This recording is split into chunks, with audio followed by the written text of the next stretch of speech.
is a place that belongs to all of us, a place with a beauty all its own, a place graced by the presence of trailblazers, from Winston Churchill to the Dalai Lama, Audrey Hepburn to Masai Ujiri and the Toronto Raptors. Visionaries, leaders, artists, storytellers, athletes. Those who come here with purpose, with lifetimes packed full of experience and unique perspectives. Not all were in the history books. Not everyone a household name, but every voice important. This is a place that has the power to connect us all, a place that leaves us inspired, stirred, and most importantly, thinking differently. It's the go-to place for conversations that matter. And while this place has no fixed address, it is here, on this stage, at this podium, that our most valuable national resource lives: open dialogue. Join us here as we share the ideas that drive this nation forward. Join us in this place. Welcome to the club, the Empire Club of Canada.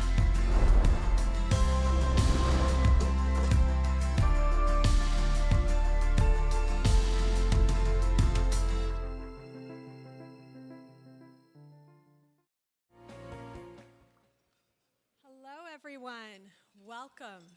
I'm Jenna Donaldson. I am Chair of the Board of Directors of the Empire Club of Canada and your host for today's event. To begin, I'd like to acknowledge that we are gathering on the traditional and treaty lands of the Mississaugas of the Credit and the homelands of the Anishinaabe, the Haudenosaunee, and the Wendat peoples. I encourage you all to learn more about the traditional territories on which you live and work. I also know that in this big room today, we have a number of dignitaries. We have elected officials here, we have civil servants, we have dignitaries from the US. I'd just like to invite everybody who is a dignitary to stand up, please, so we can recognize you.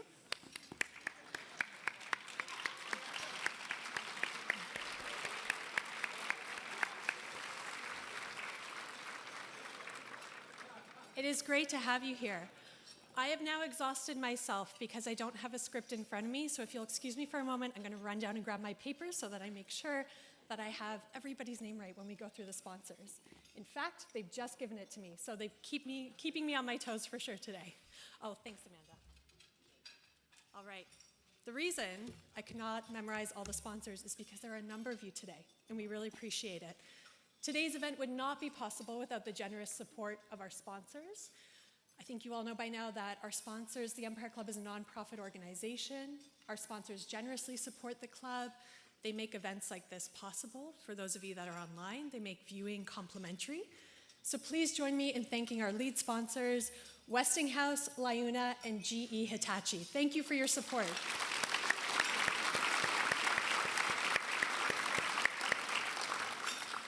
Thank you as well to our VIP reception sponsors, Atkins Realis, Humber Polytechnic, Siemens Energy, the Nuclear Waste Management Organization, and the Provincial Building and Construction Trades Council of Ontario. Thank you for your support of this event.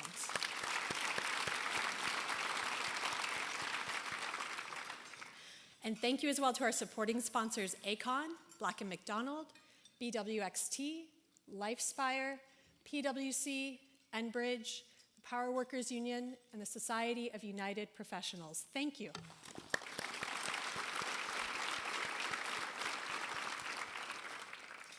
And we really couldn't do these events without the ongoing support of our lead season sponsors, Bruce Power and Hydro One, and our VIP reception season sponsors, Ellis Don and Waste Connections of Canada. Thank you for your support. And finally, thank you to our media partner, the Toronto Star, and our AV partner, Bespoke Audiovisual. We appreciate you. Thank you.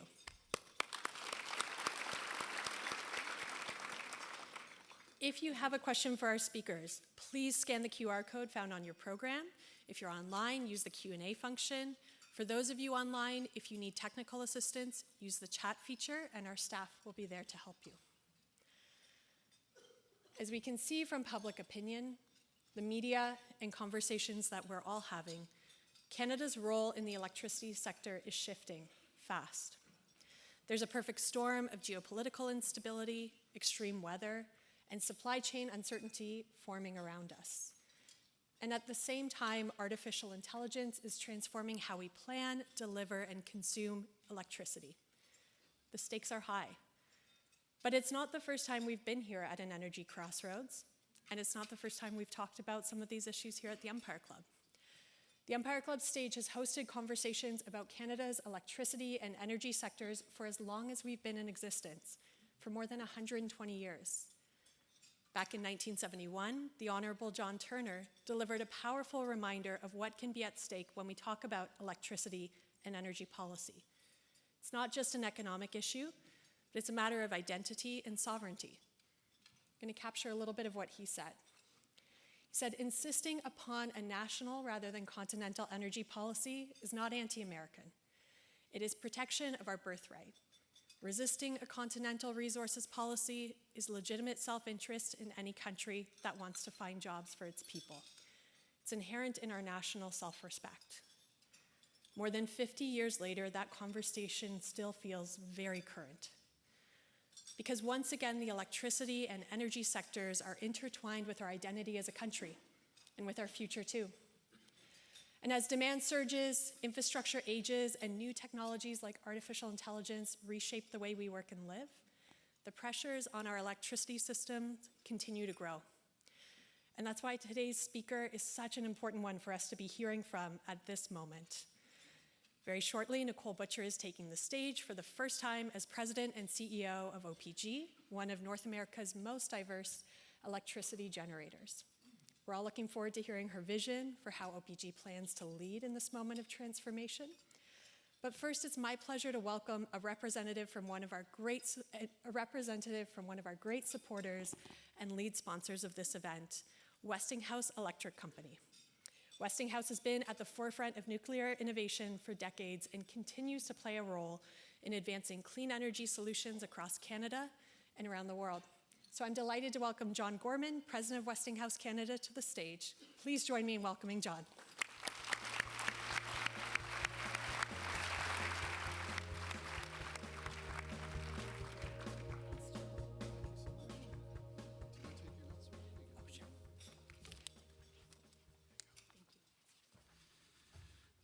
Well, good afternoon. How is everyone? Another very timely luncheon and speaking engagement here by the Empire Club. But what a terrific job they do of bringing us together at pivotal times like this.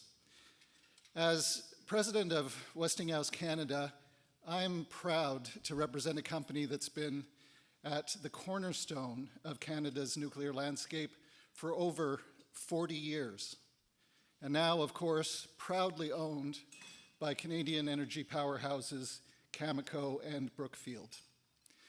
Westinghouse is firmly committed to helping Ontario meet its clean energy demand through proven, ready-now nuclear technologies like the AP1000 reactor. We believe Ontario is uniquely positioned to lead in global nuclear innovation while driving the Canadian economy, supply chain, and energy cost security. With a commitment to buy where we build, Westinghouse has a robust local supply chain and a clear path to deliver affordable, reliable power for generations. Westinghouse is ready to partner with Ontario at this critical time.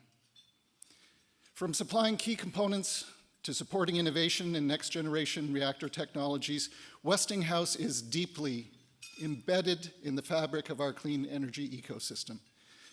We believe in the power of nuclear to deliver safe, reliable, de-risked, and emissions-free electricity, not just for today, but for the generations to come.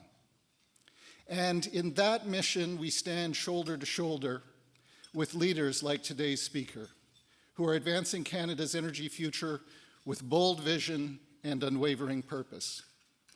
Nicolle Butcher is the President and Chief Executive Officer of Ontario Power Generation, one of the largest and most dynamic clean energy companies in North America. In over 2 decades with OPG, Nicole has led the vision across multiple portfolios, from commercial management to Indigenous partnerships, from nuclear operations to corporate strategy. But what sets Nicole apart is her ability to navigate the complexity of today's energy challenges while never losing sight of the people who power the energy sector. She understands the communities we serve, the teams we build, and the future generations that we are working to protect.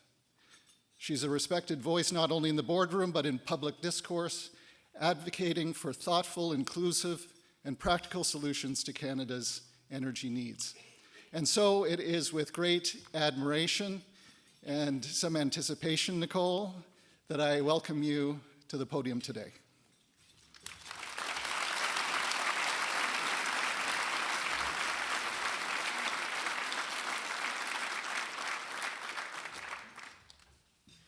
Thank you, John, for those great remarks. And now the moment so many of us have been looking forward to. John said most of it, but it is also my pleasure to introduce today's speaker. Nicolle Butcher is the President and CEO of Ontario Power Generation. She stepped into the role earlier this year after more than 25 years with OPG, where she's led nearly every part of the organization. We are lucky to have her here today to speak to all of you, so please join me in welcoming to the stage Nicolle Butcher.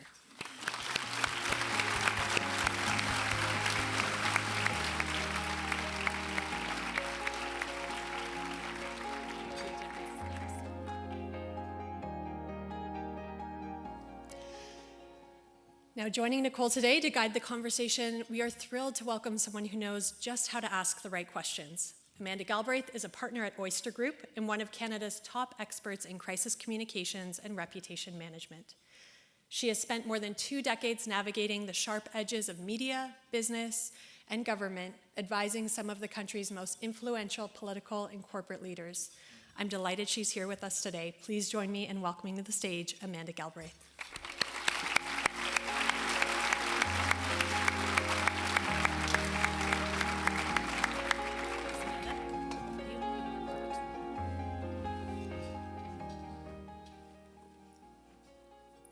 Small crowd here today to listen to you talk.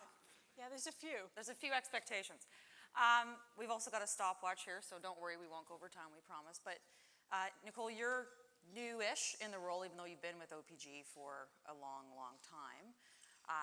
Just opening to the crowd, what has it been like for you? Obviously, there's not been a lot going on in the energy sector right now, really low-key action. So what's it been like for you the first couple months? Yeah, the first 90 days have been a bit different than I had originally planned. On my 90-day plan was not a provincial election, a federal election, or anything to do with tariffs, but we're going with it. So yeah, it's been good. I've been with the company 25 years, and it's never been a dull moment. So I've been through strategy, finance, business development, spent some time in a venture capital company we had at one point, and then have been through all 3 of our major divisions, fossil, nuclear, hydro. So have really seen a lot internally, and now I would say I'm getting schooled on the external environment and everything that comes at a company. So speaking of the external environment, you did mention the big kind of word of the day, tariffs. The trade war has impacted OPG. How has it impacted you? And I guess how do you think Ontario, you've talked a lot about Ontario becoming an energy superpower. Do you think that is still possible in this environment, or is it even more important? I think it's more important, and maybe I'll start with the tariff piece. And I do want to acknowledge that it's been very hard for people. For families, people have a high level of anxiety, not only about cost of living, but also some of the bigger political rhetoric that seems to be going along. And I think we have to recognize that. From OPG's perspective, I would say we're reasonably optimistic. So if there's one thing that's going to drive the economy to be able to overcome the tariffs and really continue to grow, it's ensuring we have a stable, reliable energy system. And so, I assume that's not our... That's not telling us to stop, I don't think. We'll just... Okay. I didn't anticipate a fire drill There in we the go. middle of this. It's extra spicy. We'll just keep talking through it. So anyway, you can keep, this is a good test for you. Okay. It's an extra level. Okay, I'll keep going until we're dragged off the stage. Perfect. But All right. Shh. nicely done. No problem. I have two You have toddlers. two toddlers. Yeah, so that's what we do. So you were talking about tariffs, trade wars, how OPG can be resilient through that. Yeah, so I think OPG is a significant economic driver in Ontario. And so when we look at what the future of the economy is, really OPG can drive the economy through this tough time by starting to do some of our projects. We spend 90% of our O&M. We have a $3 billion O&M tab every year, and about $5 to $6 billion on capital projects. And so 90% of that is in Ontario. And so we are a massive driver of the economy in Ontario, and I think that's what we need right now is to overcome this. We need to put more generation on the system and be comfortable that as the manufacturing comes, we actually have the power readily available to drive the economy. And so I think from a energy superpower perspective, and you know, I think initially when Minister Lecce came out with the energy superpower concept, it was really to send electricity to our neighboring jurisdictions, and I think it's taken on a bit of a bigger and broader meaning now. I think it really is about making sure we have enough power in Ontario to be prepared for the manufacturing growth that we may come as things shift around. And as well, from OPG's perspective, we look at, you know, things like our small modular reactor, where we are building first-of-a-kind reactor at our Darlington site, and that enables us to grow expertise both within OPG and our supply chain to be able to be an energy superpower externally. Everyone around the world is watching us as we work through building the SMR. And so I think we can really see that supply chain in Ontario that we're using be able to grow globally because of the experience that they're getting right now on our SMR. And speaking of SMR, you've had critics say, why not build large? Why not do can-do? What is your response to that? I think there's a few things. One, I think we fundamentally believe we need a diversity of technology. And so the SMR really provides us that diversity. It's smaller, it can be built quicker. It's more appropriate for smaller grids across Canada. And so there's a role that the SMR will always play. And there's a role that large nuclear will play. I think also the SMR is really the only technology that is ready right now. And what we're aiming for is 2030 demand. So between 2030 and 2035, we see significant demand growth that the SMR is going to be timed to actually fill, and a large nuclear plant we could not swap them out and actually meet that. And then finally, and probably most importantly to OPG, is we have a view that we have to walk before we run. And what I mean by that is we started with our Darlington refurbishment. So started in 2015. We set a budget in 2015, $12.8 billion. We're now in our 9th year, seeing sort of the final pieces come together on the final unit. And we are still at $12.8 billion. And that is despite COVID and all the costs and delays that came with COVID. Despite the incredible escalation in the supply chain, we're still at $12.8 billion. And so we have learned an immense amount through that project. We've learned how to manage mega projects from a project management perspective.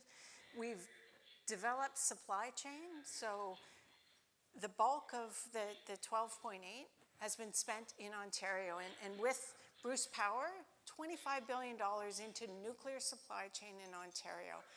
And just so that we understand what that means, it's incredibly difficult to build nuclear quality parts. You have to have a quality program, and it's a very exacting science on the manufacturing side. And we've developed that. And I think we should be very proud because we are unique in the world in having the supply chain that we have to be able to build nuclear. And so that's a key piece that we developed in refurbishment. I think our partnerships, we have, I'm sure Aecon is here today, and I know Atkins Realis is here today. They're our partners on the Darlington refurbishment. And we've formed a partnership that allows us to set aside all of the change order requests and all the stuff that comes with a large project. And really, lawyers. And really focus on, let's have common goals and objectives, and we're all pushing towards that. And we've been able to take that piece in particular directly into the SMR. And then the final piece I would say that we learned on refurbishment is the trades. We have incredibly skilled trades in Ontario. And when we look at, I'll use welders as an example. When we look at the weld failure rate from the first unit on refurbishment to where we are today, it's been an incredible improvement. And now we can take those skilled trades and take them to our Pickering refurbishment, take them to our SMR, and we don't have to start where we were with failure rates. We're starting down here and driving to get better and better. And those are the things that we have as a province that really allows us to go and say, hey, we should be the first one. I get asked all the time, why are we the first to build the first of a kind reactor? Like, of all the countries in the world, all the companies, why OPG? And it's that Darlington refurbishment that gives us the confidence to go build that SMR. Once we have that done, we'll learn lots on the SMR. So if you compare the two, we didn't pour any concrete on refurbishment. The concrete box is already there. We're just basically replacing all the internals in a radioactive environment in a concrete box. Sounds simple. Lots of complications with that. But then we move to the SMR, and we actually have to put civil infrastructure in place, and that's new to us, and we have to learn it, and we'll learn it on the first, and we'll get better on the second, third, and fourth. And then that is the key piece that we take to large nuclear. Okay. And so that's what I mean by walk before we run. There's lots of things we need to learn and really develop and hone before we're ready for large nuclear. I do want to just keep on the SMR piece a little bit, because there's been some other sort of questions around it, one of which is the partner, GH, is an American company. And as we had, I think rightly so, very big applause to the national anthem here with lots of elbows up for Canada First, or whatever your slogan of choice is. How do you respond to critics saying, maybe the tech is good, maybe this makes sense for you, but it's still a US company? Is that true? Yeah, I think the way I look at it is Darlington New Nuclear Project is an Ontario project. There is no doubt about that. The patents may be filed in the US, but it is an Ontario-based project. And 80% of what we're spending on the SMR is in Ontario. The remaining 20% largely is in Europe, Japan, for key components that we cannot yet make in Ontario. So there's 25,000 jobs that will be created in Canada during construction of these SMRs. There is no doubt it is an Ontario project, and people around the globe are coming to our site to visit and understand what we're doing, what's making us successful, and to see how we can support them as they look to build out. And I think a great example of this is, and we probably have a BWXT table here somewhere, but we had the reactor pressure vessel, which I won't get technical because I can't get technical. But the reactor pressure vessel is one of the key components, and it's being manufactured right here in Cambridge with BWXT. And why we're comfortable with that is because they built the most significant parts for our refurbishment and for Bruce's refurbishment. So we know they have the nuclear quality standards we need, and so they're building the reactor pressure vessels. And we, Poland, for instance, is looking at building the same GEH technology, the BWRX 300. And they're looking at our supply chain because it's BWXT in Cambridge that's going to know how to build the RPVs, have built 4 of them already.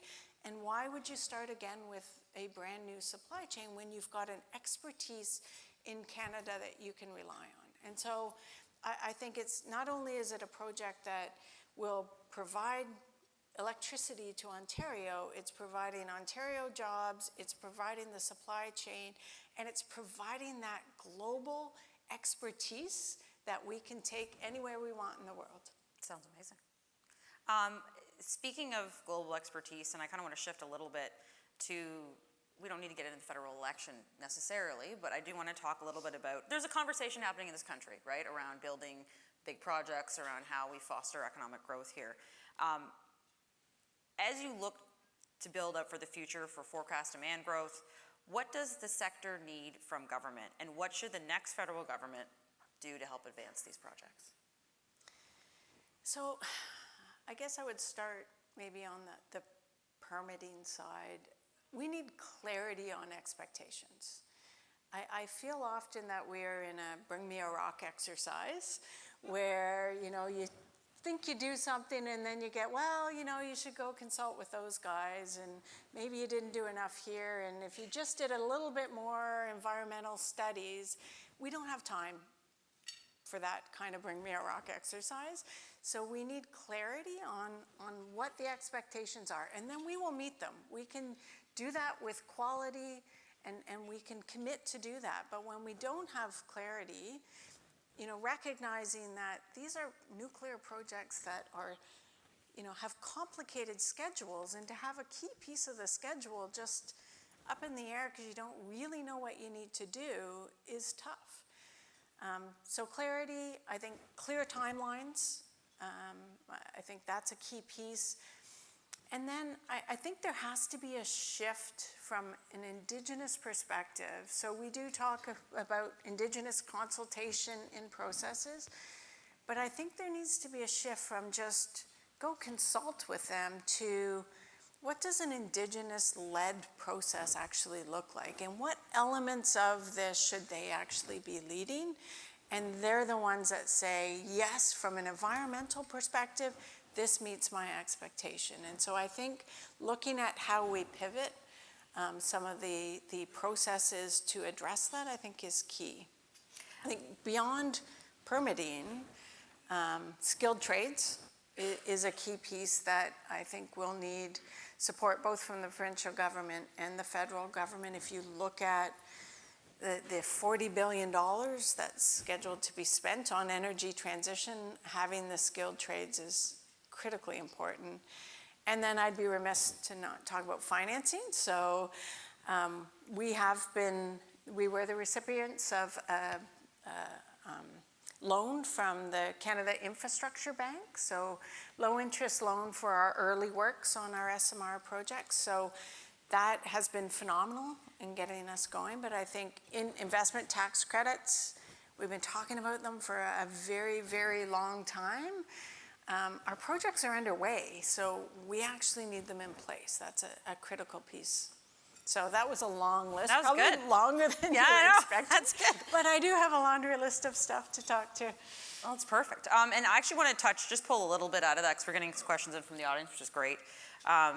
You mentioned this in here, but I want to kind of drill down. This is a question. OPG is committed to growing the economic impact for Indigenous communities, which you talked about. But where do you see the greatest opportunities? I would say with the communities themselves, we have decided that we were unlikely to build anything net new going forward without an Indigenous partner. And this is not new to us. Our first Indigenous partnership was formed in 2010, 2011. Somebody in the audience probably knows that exact number, but around that time with our hydro plants.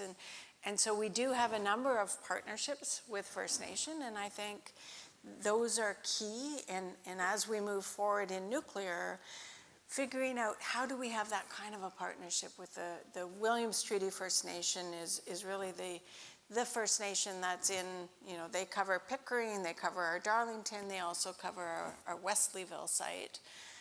So figuring out how we bring them on this journey and not just bring them a project and say, here's the 3 permits I need your approval for, are they okay? But really, what we're trying to do on Wesleyville in particular is start at the very beginning and say, we're going to go on this journey together, so let's understand what the problem is, what are we trying to solve, and what's the best way to solve it, and really start from there, and then build those relationships, and walk together.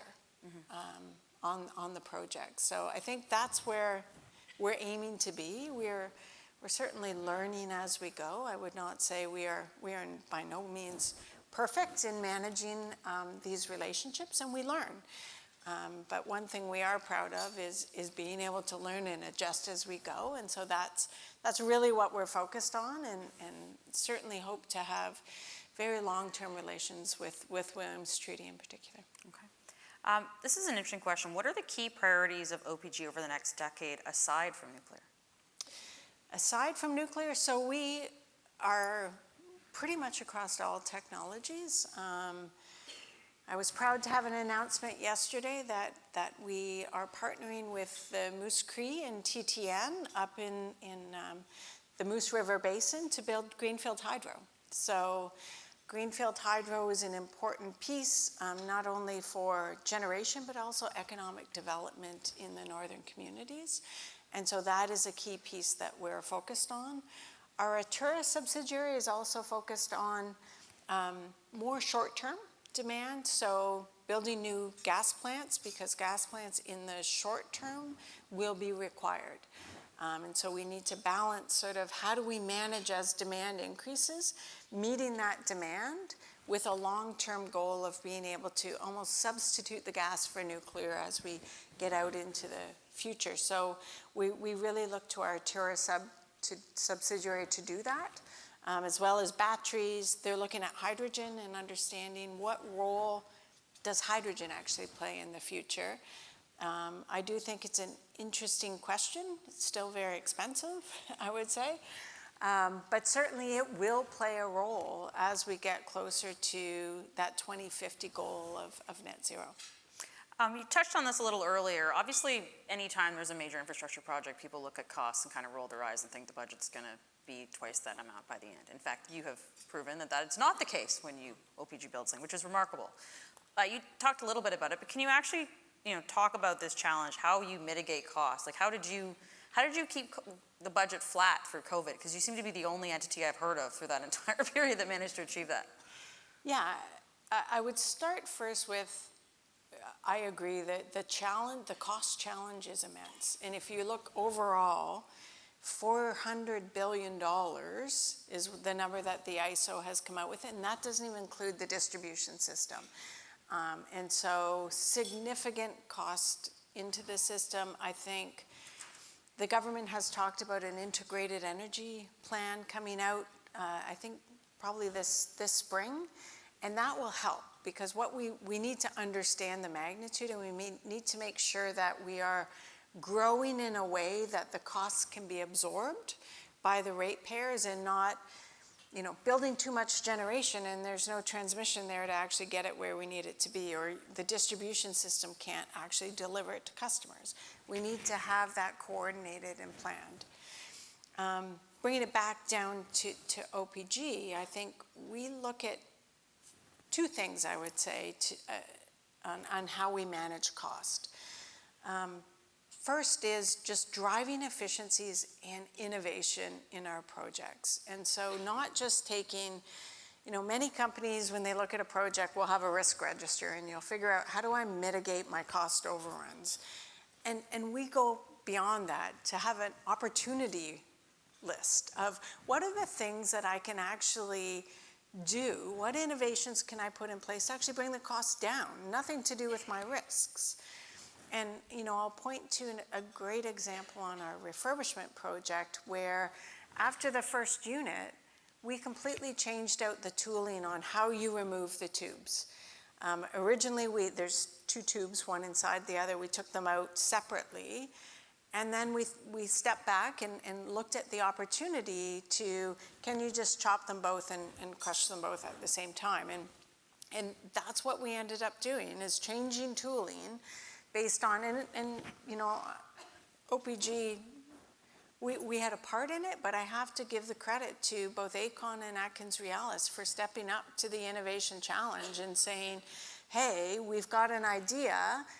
You know, again, it means you have to change your tooling, but it could save a lot of money. And so driving that innovation and not looking at a project budget as, okay, as long as I don't hit these risks, I'm just going to carry on as I planned and get it done. You always have to have opportunities to offset unknown risks. And that's how we managed to be on time with our refurbishment through COVID and cost escalation, is putting dollars in the bank, so to speak, through innovation at every step in the project.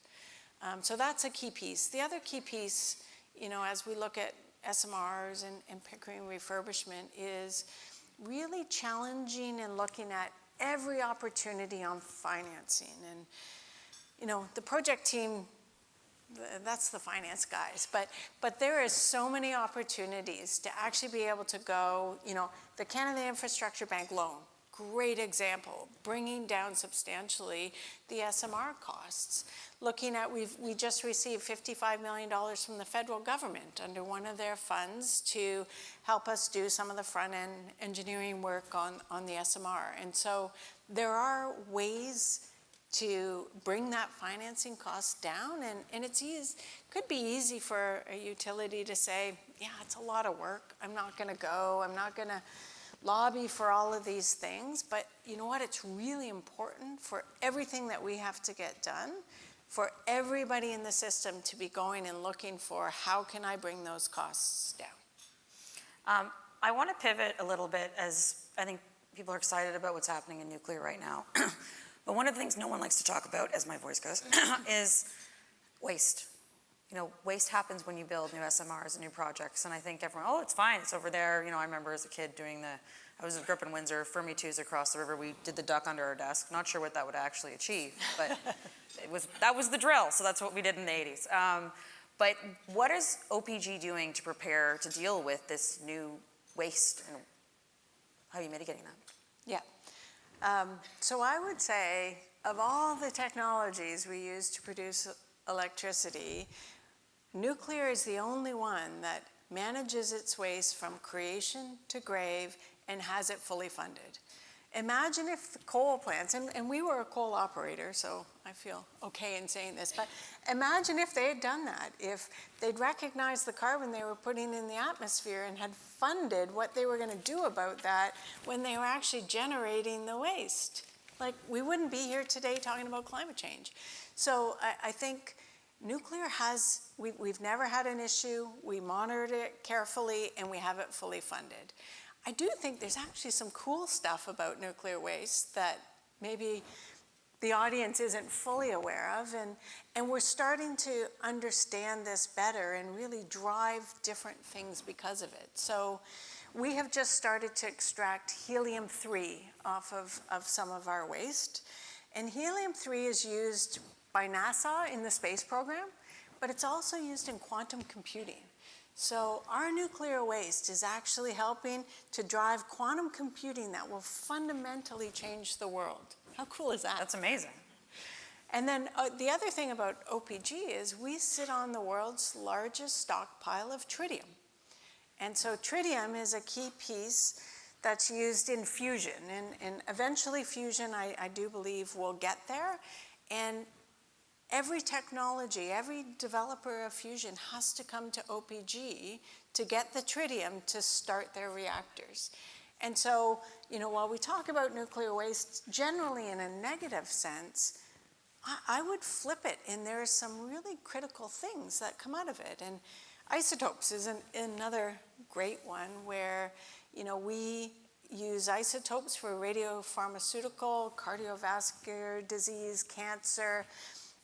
And Darlington is now the world's single largest medical isotope production capacity. So we have that capacity now at Darlington, and we'll continue to build on that. But we are at the forefront of the medical isotope global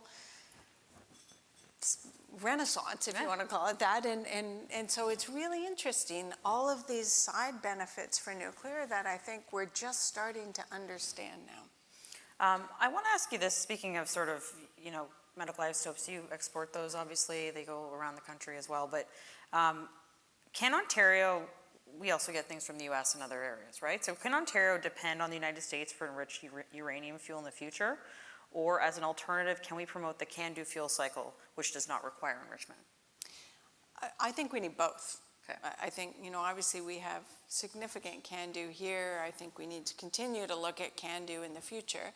And from the enriched uranium, I think, I have a view that, fundamentally our relationship with the US may have changed, but it's not in their best interest to withhold enriched fuel. And so I like to think we would get some reasonable, but there are alternatives. We do not have to have enriched fuel coming from the US. And so we're quite comfortable that if something happened, we have other areas we can pivot to.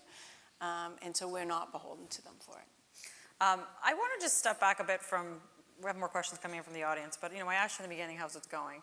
You've been with OPG for a long time. You're now the CEO. You're speaking to a room of 600 people today. How are you enjoying the job? Like, what's it been like? It's been a bit chaotic. No, it's been fun. It's certainly, my first 3 months are not what I had expected. I bet, eh? I thought I would spend more time sort of internally with the team. And what I realized quickly was we have a phenomenal team at OPG. The executive team, the senior leadership team, all the way down to the shop floor. And so I don't need to worry about what's happening in the stations or in operations. It really allows me to think more broadly about what's coming at us, what's happening in the world, and how can OPG check and adjust to be always at the forefront of new things. And so it's been a bit liberating, actually. I had thought I would spend a lot more time internally worried about, I came from the Chief Operations Officer role, and I thought, I'll have to keep an element to that. And you know what? The team has really stepped up. And so it liberates me to think about different things. And, maybe I drive them crazy with the, hey, what about this idea? But they're getting over that. Is there something that surprised you the most? Because you said you were Chief Operating Officer, you know the nuts and bolts of the company, but going into this role is different. So what surprised you the most about it? I think that external focus and how much is truly external. I looked at it, and as COO, I had 80% of the organization reporting to me. I thought, well, it's another 20%. How hard can the CEO? I mean, look at Ken, it was easy. And then, I think I was a week into the job, and I thought, holy crap, it has nothing to do with that. It is all about how do you manage the politics of it? How do you keep people calm in the face of great uncertainty? Like the tariffs hit big sort of in my third week. And so keeping the team calm, recognizing that I don't need to wind them up. My first instinct was, I got to fire off texts to supply chain, to our finance, to everywhere. And I realized quickly, that's not my role to actually, they're on it. And so I'm really sort of the calm, sober second thought and providing that kind of perspective. And so that's what I've been adjusting to. And what can we, as an audience, as like stakeholders, your business partners, suppliers in this room, what can they expect from your leadership at OPG? I think I'm very focused on getting things done. And so, and I have fairly high expectations of our partners that we stay aligned and move together and with safety, quality, and maybe I'll take a moment to pause on safety for a moment because, we had a tough day yesterday. We had a critical injury on our SMR site. And I think, And I know Toronto Hydro had a fatality a few weeks ago, and it really has given me pause to recognize that as an industry, everyone in this room needs to have that clear focus on safety and figure out how do we get better at this. When we look at everything we need to build, we need to be very, very good at safety. Every worker has to be able to go home at night safe. And so I do think that's an element that across this room, we need to step up our game on. Okay. We just have a couple minutes left, so any parting words for the audience before we hand the podium back over to our hosts here? Well, it's interesting, as I look around the room, I see, our constructors, our engineering firms, our unions, and then even our accountants and lawyers and bankers and everyone in the room. And I guess what I ask of you is to come along on this journey. I think it's going to take all of us in the room to be able to get through the energy transition and build what we need to build in an efficient, reliable, affordable, and most importantly, safe way. And so I encourage you to figure out and help us understand your role and help us get there. Okay, awesome. Well, thank you so much, Nicole, for that great discussion and honest chat. Don't stay seated because we have some more remarks from the podium here.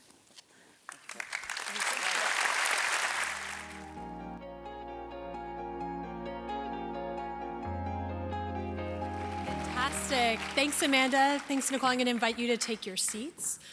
Before we wrap up, I know that the past couple months, a lot of you have been kind of looking around saying, am I being pranked? I can confirm that in the case of our fire alarm today, the answer is yes. So I can give you some assurance there. Thanks, everyone, for your patience. Nicole, you can add that to your unexpected checklist for 2025. But genuinely, what a great conversation on the journey of OPG, where you've been, where you're going. So let's give Amanda and Nicole one more round of applause.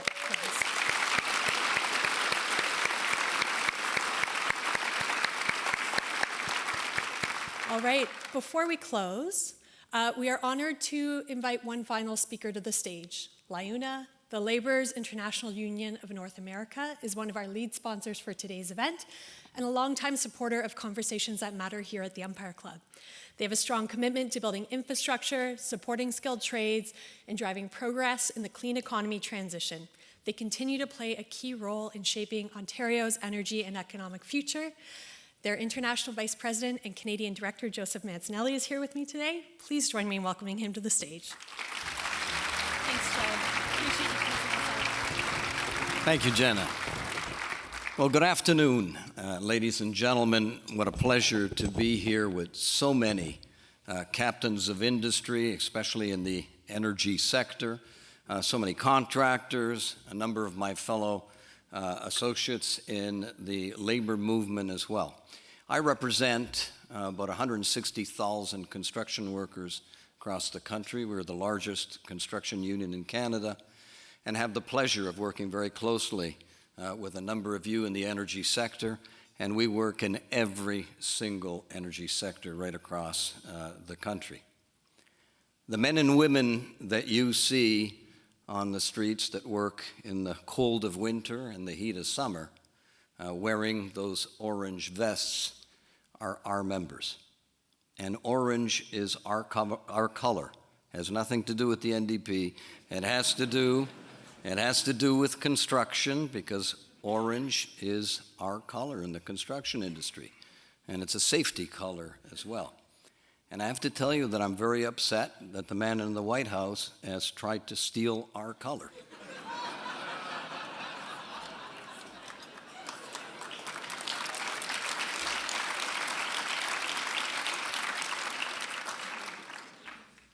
We have a very large multi-employer pension plan in LiUNA. It's about $13 billion right now, and have invested in a number of projects, some in the energy sector, many in the residential housing sector, and in fact, we have a pipeline of approximately 30,000 units that we're building in Ontario, which makes our pension plan probably the largest developer in the province. And so we are like-minded, as you are, when it comes to getting our jobs done on time and on budget as well. We understand that probably better than most when it comes to doing work in the construction industry. So my role here today is to say thank you to Nicole and also to Amanda that have done a great job in a very insightful presentation that they gave here today. I love the words energy powerhouse, and I love the fact that we're heading in that direction. We have a lot of work. All of us in this room have a lot of work to do in order for us to get there. But I'm sure with the kind of leadership that we've seen today with Nicole, I'm sure we'll get there a lot sooner than we expect. So thank you very much, Nicole, for your presentation and for all of you being here today. Thank you.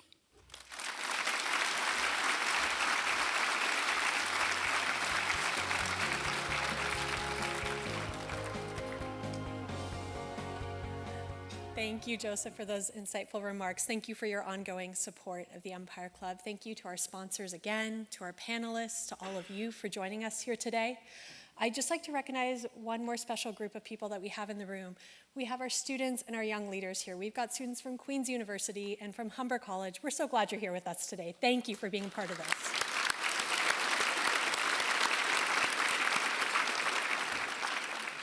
To stay connected to us, please subscribe to our newsletter by scanning the QR code that you'll find on your tables. We also have an exciting new membership program, so if you're interested in learning more about that, see our staff at the registration desk. I also hope that you will join us for 2 of our upcoming events. On April 15th, we're going to have an insightful discussion on the AI revolution, what's next for law, finance, and accounting. So this event will bring together a panel of experts to explore the challenges, strategies, risks, and opportunities that come with integrating AI into the professional services. And on May 6th, we have a new event we're launching, Keeping Business Clean, Combating Corruption in a World of Change. This discussion will feature key business leaders and experts on the critical role of the private sector in combating corruption. Tickets for both events are on sale now, and I hope you'll join us. As a club of record, all Empire Club events are available to watch and listen to on our website. A recording of this event will be available shortly. Thank you all for being here today. I wish you a wonderful afternoon ahead. This meeting is now adjourned.